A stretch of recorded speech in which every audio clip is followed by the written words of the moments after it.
નમસ્તે. નગરશેઠને ત્યાં વારાફરતી દરોડા કેમ પાડ્યા? અકબર બિરબલની એક નાની વાર્તા.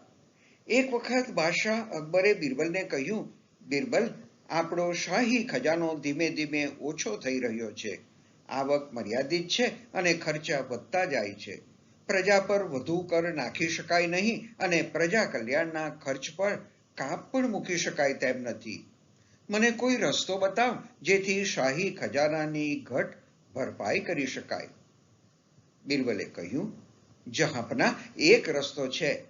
આપ નગરશેઠને ત્યાં દરોડો પાડો. એમની પાસે ઘણી સંપત્તિ છે.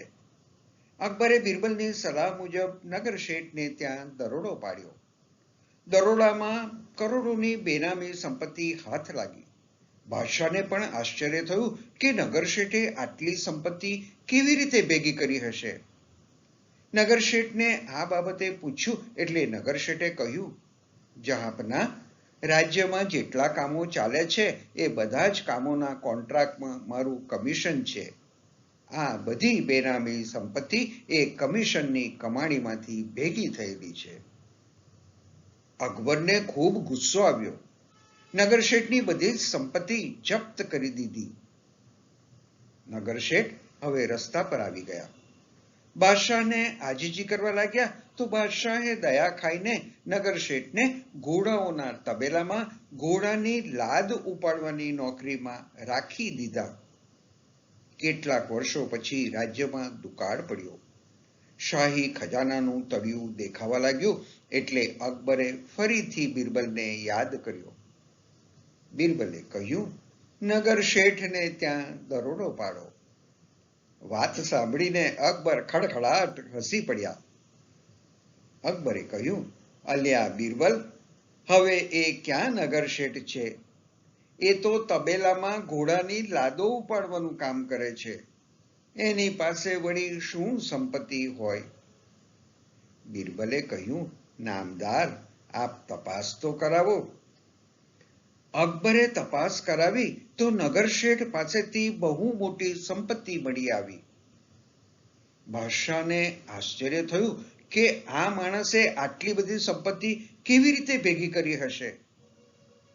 અકબરે જ્યારે પૂછ્યું ત્યારે નગરશેઠે કહ્યું, ઘોડાનું ધ્યાન રાખનારા ઘોડાને ખાવાનું પૂરું આપતા નહોતા એની મને ખબર પડી એટલે મેં એમને કહ્યું કે જો તમે મને આમાં ભાગ નહીં આપો તો હું બાદશાહને બધી વાત કરી દઈશ.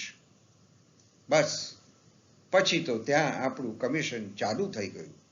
આ બધી સંપત્તિ એ કમિશનની કમાણીમાંથી ભેગી થયેલી છે. અકબરને ખૂબ ગુસ્સો આવ્યો.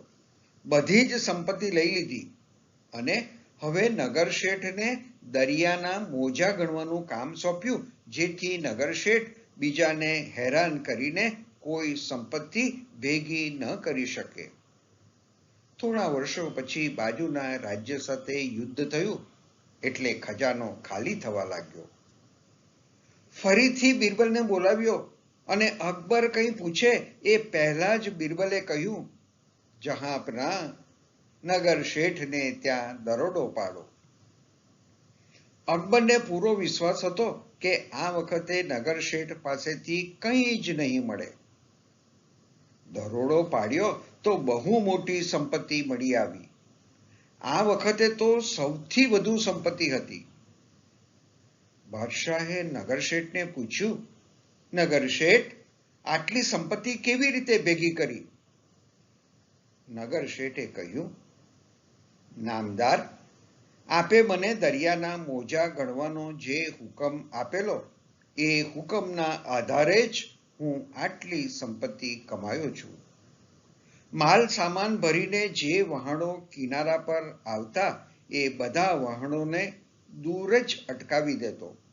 આપનો હુકમ બતાવીને કહેતો કે બાદશાહે મને મોજા ગણવાનું કામ સોંપ્યું છે અને તમારા વહાણને કારણે મોજા ગણવામાં અડચણ થાય છે, માટે વહાણ કિનારા પર લાવવાનું નથી. છેવટે કંટાળીને મને અમુક રકમ આપે તો જ વહાણને કિનારે આવવાની મંજૂરી આપતો. આવી રીતે કમાણી વધતી ગઈ અને મોટી સંપત્તિ ભેગી થઈ. બાદશાહ અકબર ફાટી આંખે નગર શેઠ સામે જોઈ રહ્યા. બિરબલ મૂછમાં હસી રહ્યો હતો. મિત્રો, આવા કેટલાય નગર શેઠો આજે પણ જીવે છે. સરકાર ગમે એટલા ગાડિયા કસે પણ પોતાના રસ્તાઓ કરી જ લે છે. ધન્યવાદ.